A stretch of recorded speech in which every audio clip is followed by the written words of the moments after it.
Time now to check back in now with Mike Eppel over at 680 News for the latest in business. And Apple is investing a huge amount in the U.S. economy. Yeah, they're saying this is in the wake of the U.S. tax reform. Tammy, good morning. Apple is going to invest upwards of about $35 billion into the U.S., and they say that'll translate into about $350 billion worth of total economic activity over the next 5 years. They're going to pay a tax bill of about $38 billion to bring some of the cash that they currently hold in offshore bank accounts back into the U.S. And this is all part of a plan to expand the workforce in the United States by 20,000. They're also planning a second U.S. campus. Not saying where, but sort of taking the page out of the Amazon playbook to set up a second U.S. corporate headquarters. So that's going to create all sorts of jobs. Apple shares yesterday hitting a record high at $179 apiece, closing in on the $1 trillion market valuation. It was one of the reasons why the Dow Jones Industrial Average surged again, 322 points to the upside at the close of trade in Wednesday's activity, closing above 26,000 for the first time ever.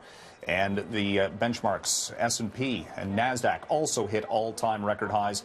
American stock markets have been fueled by tax reform, plus strong corporate earnings and economic growth prospects. What's next for Canadian interest rates? Well, that's the question now after the Bank of Canada did the expected yesterday, raising its overnight lending rate by 0.25% to 1.25%. Bank of Canada Governor Stephen Poloz saying the economy is doing well, but before they make another move on interest rate policy this year, they want to see how the NAFTA negotiations go. If those go off the rails, that could be a major negative on the Canadian economic prospects, at least in the short term. So they're sort of hedging their bets on that. The big Canadian banks this morning are raising the prime lending rate to 3.45%. That's going to have a ripple effect on variable rate mortgages. The cost of borrowing is getting more expensive and could have a dampening effect on real estate in the early stages of this year.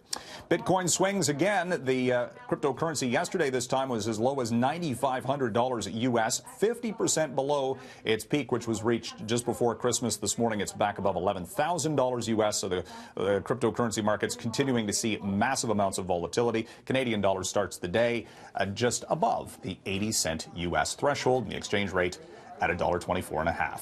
We'll send it back to the studio. All right. Thank you so much, Mike. Welcome.